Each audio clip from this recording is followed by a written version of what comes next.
Naitwa Emmanuel Jonathan Mwakabalila na ndiye mchungaji wa ushirika wa Mkonze. Na kipekee ni waalike vijana mbalimbali kutoka shirika mbalimbali ambao tumekusudia kuwa na tamasha la uimbaji tarehe 12 ya mwezi wa 4, ambapo tutakuwa na kwaya mbalimbali kwa ajili ya kupendezesha hilo tamasha.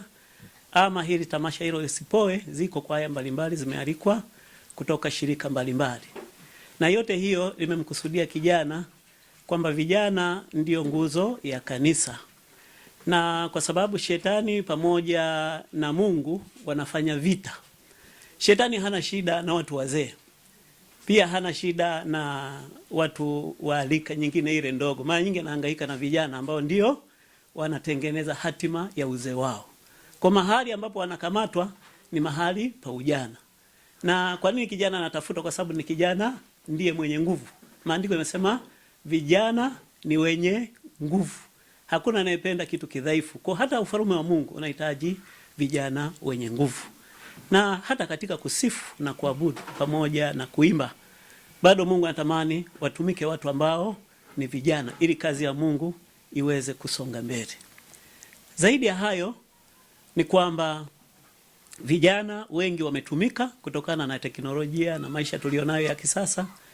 Wamegeukia kwenye mitandao. Baada ya kushinda kwenye mitandao ama kwenye kasino ama kwenye kubeti na maeneo mengine, basi waje madhabahuni wapokee nguvu za uponyaji. Yaani neno la Mungu walisikia, na baada hapo watafunguliwa. Na kwa sababu tuko kipindi hiki cha Pasaka, watafunguliwa kupitia Pasaka hiyo.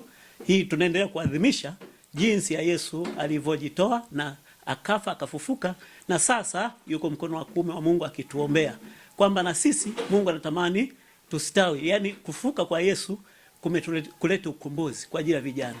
Ukombozi wa fikra, ndio maana ile taji ya miba aliyozungushiwa Yesu. Fikra zetu zikombolewe kwanza. Zikikombolewa fikra, manake nafsi zetu zitakombolewa pia. Lakini miili yetu pia itakombolewa. Na haiwezi kukombolewa ukikaa nje ya madhabahu.